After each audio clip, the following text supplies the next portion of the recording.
पुरानी डायरी। एक छोटे से शहर में एक शांत सड़क के अंत में एक पुराना घर था। लोगों ने कहा कि सूर्यास्त के बाद किसी को भी इसमें प्रवेश नहीं करना चाहिए।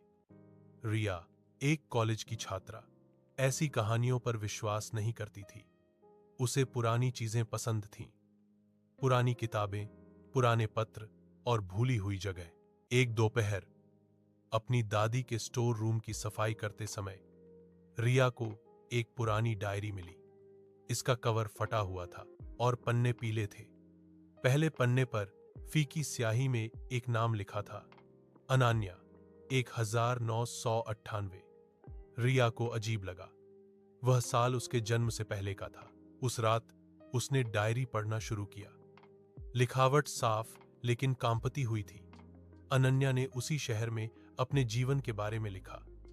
उसने एक रहस्य का उल्लेख किया जो वह किसी को नहीं बता सकती थी।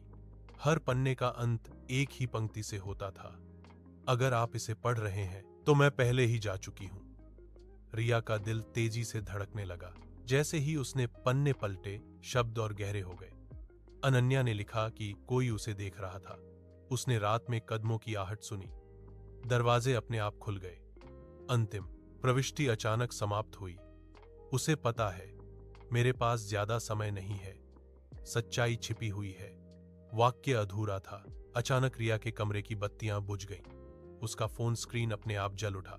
एक संदेश प्रकट हुआ, पढ़ना बंद करो। रिया ने डर से डायरी गिरा दी। उसके हाथ कांप रहे थे। वह इसे बंद करना चाहती थी, लेकिन किसी चीज ने उसे पीछे खींचा।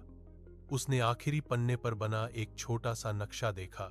उसने अपनी गली के अंत में पुराने घर को दिखाया। अगली सुबह जिज्ञासा ने डर पर जीत हासिल की। रिया पुराने घर गई। दरवाजा खुला था। अंदर धूल ने सब कुछ ढक दिया था। हवा ठंडी लग रही थी। कोने में उसने एक टूटा हुआ लकड़ी का बक्सा देखा। उसके अंदर था एक और डायरी। यह ताजा पन्नों वाला था। पहली पंक्ति में लिखा था, रिया, 2026। उसका खून जम गया। उसके पीछे कदमों की गूंज सुनाई दी। उसने मुड़कर देखा। वहां कोई नहीं था।